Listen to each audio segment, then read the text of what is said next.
In the heart of a forgotten valley, nestled between towering trees and thick mist, stood an old crumbling house.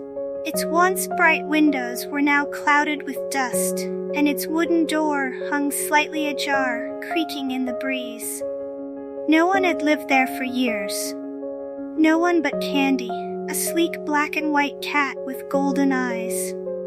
Candy had once lived a life full of warmth and laughter, back when the house was filled with the sounds of her owner, a kind-hearted woman named May.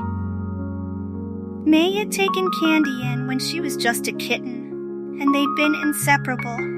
May's gentle hands would stroke Candy's fur as she hummed softly, and every night Candy would curl up next to her on a faded floral armchair.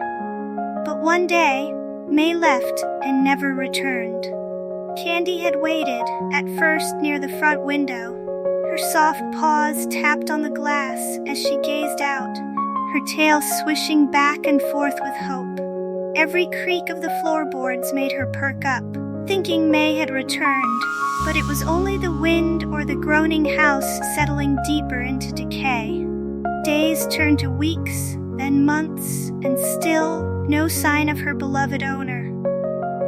The world around the house became silent, save for the occasional caw of crows or the rustle of leaves. The garden outside had long since grown wild, with vines creeping up the house and brambles taking over what was once a beautiful flower bed. Inside, Candy wandered from room to room, meowing softly into the empty spaces.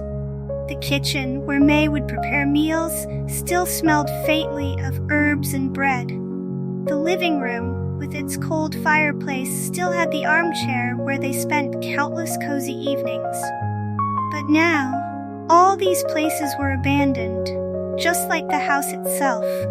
Candy often ventured outside, but not too far, just far enough to sit on the overgrown porch, her eyes scanning the winding dirt road that led away from the house.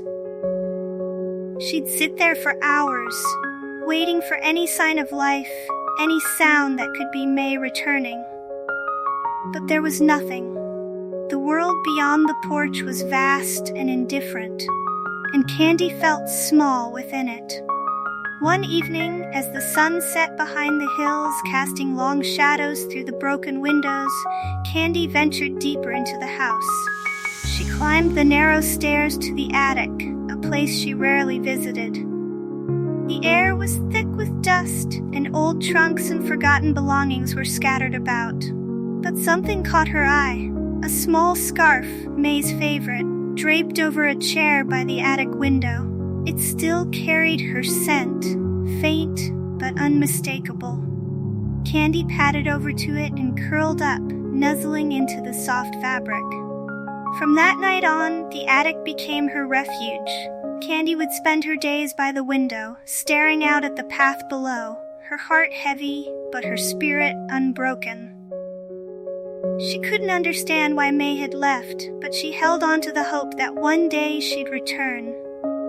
The house was old, the world was silent, but Candy's loyalty never wavered, and so the lonely cat waited, her golden eyes ever watchful, in a house where time stood still, hoping against hope that May would find her way back home.